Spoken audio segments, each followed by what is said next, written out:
Hi, I'm Arlene's daughter, Nancy. Dear friends, family, and pastor, today we say goodbye to my mom. But we're also here to celebrate her life because that's what she would have wanted. For all of us here that are saddened by her passing, she had a full life. Most of you here knew her as a friend, but she was also an aunt. She was a grandmother. She was a wife, a daughter, sister, and mom. She was also known around the house as Chief. For the last few days, I've been trying to think how in the world I could possibly put into a few minutes everything that a mom could mean to someone. So bear with me. First, I think I should acknowledge that she gave me life. That's a pretty big one, and forever grateful to having such a great mom. She was my first teacher. She taught me all through her life, all through my life, and she taught me right up till the end what humility, dignity, poise, and bravery looked like. She also taught me the value of a good get-together and having friends and family around. And I know she's up in heaven right now looking down and is very happy and very excited and pleased with all of you and her friends. And I know she's thinking this is a good one. We're here to celebrate her life, her comic wit. My mom had a way of coming up with a one-liner just when you least expected it. And it was the perfect comedy one-liner. It would come out of left field, and it would have you floored. And only in her way of delivery could she do it. She was a consummate entertainer and singer. A few years ago, I was having a birthday party for my husband. It was one of his milestone birthdays. And I asked my mom ahead of the party if she would prepare a toast for Glenn and give it at the party.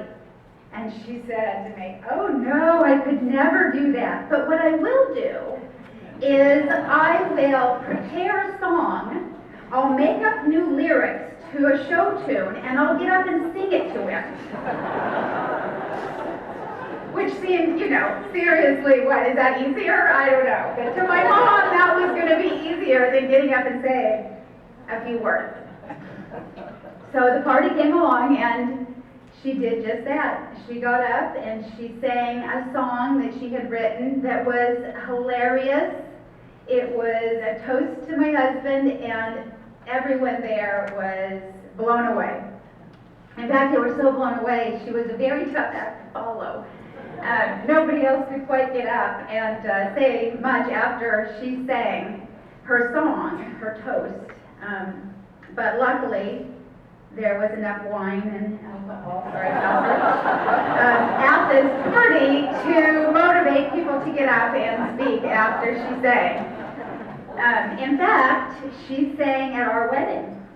She had secretly talked to the minister and to the keyboardist at our wedding, and in the middle of the service, she had it all arranged. She got up and sang "Sunrise, Sunset" to her daughter and her new husband, beautifully, and it was pretty special, obviously, to have a mom sing that song to you on your wedding day. In fact, it was such a tough act to follow, I thought the minister was going to leave in the middle of the service. It was like, okay, we can't follow that, we're out of here. So, but Molly pulled it together and finished the ceremony for us, so that was good. My mom and dad were from what is called the greatest generation. They taught us kids that a penny saved was a penny earned, and that if something broke, you fixed it. You repaired it, you mended it, you took the time, and you put it back together. For those of you who have been to my mother's house, you know that that's the truth. They could have remodeled their home 10 times, but they repaired it. They still have the O'Keefe and Merritt stove that they bought when that house was built in 1953. I remember my mom telling me once that my dad was so smart because when they were buying the house, he researched furnaces, and the one he picked is the one that was still working 60 years later. Wasn't he smart? And yes.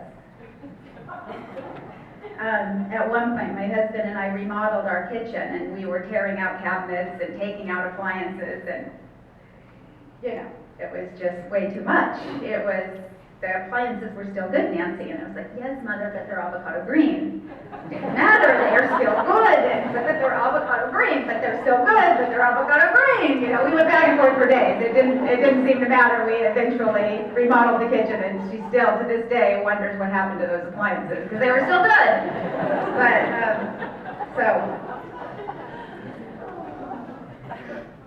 so, new isn't always better, she told me.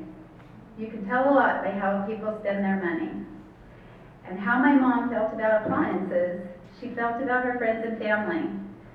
You didn't just throw out your appliances, you didn't throw out your family, you didn't throw out your friends just because things got a little rough. You stuck by them, you mended them, you fixed them. And, she's been a member of this church for 60 years. Excuse me. She's been a member of the Assistance League and the Women's Club and the Bridge Clubs and, gosh, I don't even know, AEW, you name it, for 40, 50 years, because that was my mom. If something got a little rough, she would mend it, she would fix it, but she stuck by her friends and her family. So, in the last few days, I've gotten lots of cards. And I want to read to you one of the passages that someone sent me, because it kind of helped me get through this. So it says, tonight when you look up, don't see them as stars. Think of them as porch lights, welcoming your mom safely home. So I share that with you because apparently she had a gig that we didn't know about. And she's probably up there right now singing and dancing and telling her jokes. So that's what I'm going to picture. She probably got her shoes off too.